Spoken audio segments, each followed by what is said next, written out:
एक बार भैया के लिए जोरदार तालियां मार सकते हैं। Thank you.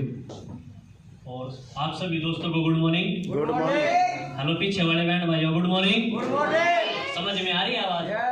तो एक बार जोरदार क्लैपिंग आप अपने लिए मारो एक बार। साथियों, मेरा नाम मोहित प्रजापति और आपके पानीपत हरियाणा से बिलोंग करता हूँ। इस सिस्टम को सीख रहा हूँ पढ़ाई के साथ साथ और मोमोज की रेडी के साथ साथ मैंने इस सिस्टम की शुरुआत करी और कंपनी के 14 लेवल में से 7 लेवल आपका छोटा भाई डन कर चुका। मकसद 7 लेवल करना नहीं था, मकसद सिर्फ मेरा एक मिशन है कि अपने हरियाणा से अपने नाम से 100 लोगों को लखपति बनाना है। यस और नो? तो क्या आप मेरे साथ हैं? हेलो, जो पहली बार आए एक बार हाथ दिखा सकते हैं तो एक बार ज्वाइन जबरदस्त तालियां मारेंगे साहब। दोस्तों, आप बहुत लकी इंसान हैं। आज आप जो प्रोग्राम देखने के लिए गए हैं, ऐसे ही प्रोग्राम मैंने राजा खेड़ी के अंदर देखा और उस हॉल के अंदर जब 18 लोग थे, उन 18 में से मेरे को अपना तो पता है मैं 7th लेवल पे हूँ, लेकिन मैंने उन 17 लोगों का नहीं पता वो आज तक कहाँ है। यस और नो? क्योंकि दोस्तों, इस बिजनेस के अंदर बहुत सारे लोग अपनी परिभाषा में बोलते हैं कि लोगों को फंसाने का काम है। बोलते हैं क्या?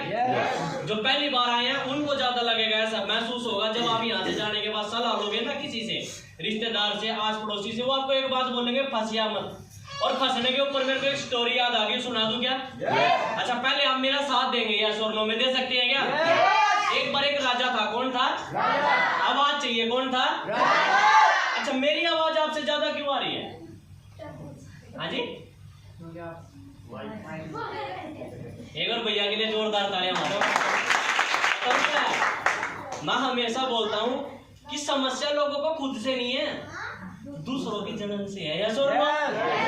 आप इसकी जरूरत नहीं पड़ती, एक बार जोर लगा के देखो, अंदर से ही आवाज आ जाएगी, यस मैं कर सकता हूँ। यस और नो? एक बार कौन था? एक राजा था और राजा की ना लड़की जवान हो जाती है। कौन होता है? बोलना पड़ेगा यार। राजा की क्या हो जाती है? लड़की जवान हो जाती है। तो राजा को टेंशन होने लगी कि मैंने अपनी लड़की की शादी करनी है, मैं किससे करूं? क्योंकि जो उसके आसपास के गांव थे वहां पे भी कोई भी ऐसा राजा नहीं था जो उसकी बराबरी का हो। यस और नो? तो उसने मंत्री को बुलाया कि मंत्री साहब, एक काम करो, पूरे गांव के अंदर अनाउंसमेंट करवा दो कि हम है ना एक खेल प्रतियोगिता रख रहे हैं और जो उस खेल प्रतियोगिता में जो इंसान जीतेगा मैं अपनी लड़की की शादी उसके साथ कर दूंगा। तो उन्होंने ऐसा ही किया, उन्होंने हर गांव से बंदे को बुलाया। बुलाने के बाद उन्होंने राजमहल में तालाब खोद दिया। क्या खोद दिया? तालाब खोदने के बाद उसके अंदर पानी डाल दिया। पानी डालने के बाद उसके अंदर मगरमच्छ डाल दिए। तो जैसे ही गांव वाले इकट्ठे थे तो थोड़ी देर के बाद आवाज आई, उसको राजा ने बोला कि जो भी व्यक्ति इस तालाब को तैर के पार करेगा मैं उसको अपनी लड़की की शादी कर दूंगा। तो ऐसा ही हुआ। थोड़ी देर के बाद एक बंदे की उसमें पड़ने की आवाज आई और जब वो बंदा उसके अंदर पड़ा, पड़ने के बाद उसने अपनी जान बचाने के चक्कर में उस तालाब को बोलना पड़ेगा, क्या कर दिया? पार कर दिया। और जब जैसे ही पार हुआ तो सब गांव वाले उसकी जय जयकार करने लगे कि यार हमें तो डर लग रहा था। हेलो, हमें तो डर लग रहा था, हम कैसे कर पाएंगे, हमसे तो बंदे नहीं जुड़ेंगे, ये नहीं होता, हमारे को भी तो मिलते हैं लोग। तो उसने जैसे तालाब पार किया, गांव वाले जय जयकार कर रहे थे कि यार अब तो राजा का सारा राजपाट तेरे नाम आ जाएगा, लड़की तेरे नाम आ गई, तो तेरी जिंदगी बदल गई, तेरे साथ ये हो गया। लेकिन वो आदमी टेंशन में था। हेलो, कौन था? टेंशन में था। तो उसको एक बंदा बोलता है कि यार तेरे को अब किस चीज की टेंशन है? अब टेंशन ये नहीं है कि राजा का दरबार मेरे नाम हो गया, टेंशन ये भी नहीं है कि राजा की लड़की मेरे नाम हो गई, टेंशन इस बात की है साला धक्का कौन से दिया था। समझ में आया? स्टोरी का मकसद है कि इस बिजनेस के अंदर जब मेरे को फंसाया गया तो मुझे भी ऐसा ही लगता था कि यार मैं गलत जगह फंस गया। हेलो, हमारे अंकल जी एक बार जीत भाई के लिए जोरदार तालियां मारेंगे, जोरदार तालियां इनके लिए मारेंगे। मैं इनके पास, इनका काबड़ी रोड पे मकान है, वहां 10 साल में किराए पे रह के आया। उस समय छोटे छोटे थे तो मैं इनके पास प्लान लेके गया, मेरी जानकारी थी, मैंने इनको बताया तो इनके जो पड़ोस का माहौल था वो बोला कि डीटीएम कंपनी से पैसा तो आता है। हेलो, उन्होंने बोला डीटीएम कंपनी से पैसा तो आता है लेकिन 6 लेवल तक का आता है। मगर यार ऐसा क्या? मगर चलो 6000 रुपए लगा के अगर 2.5 लाख भी आगे तो माड़े तो नहीं है। तो फिर मैंने इनसे मुलाकात हुई, इन्होंने बोला मेरे को भाई 6 लेवल तक का पैसा आएगा, 7वां लेवल नहीं आएगा। 7वां लेवल ठोक दिया भाई पे।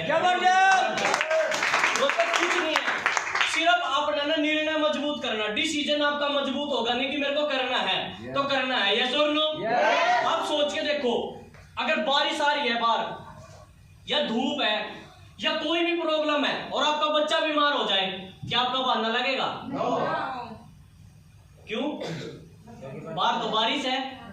अब जैसे बूंद पड़ेगी, अब आगे आगे क्या होएगा? बूंद पड़ रही है, मैं तो मीटिंग में नहीं जाऊंगा। अगर आपका बच्चा बीमार हो फिर क्या करोगे? बच्चे को लेके जाना पड़ेगा, यस और नो? तो वो जो बच्चा है वो हमारी गरीबी है, और उस गरीबी को अगर हमने अमीरी तक पहुंचाना है तो डीटीएम का प्रचार तो करना पड़ेगा, यस और नो?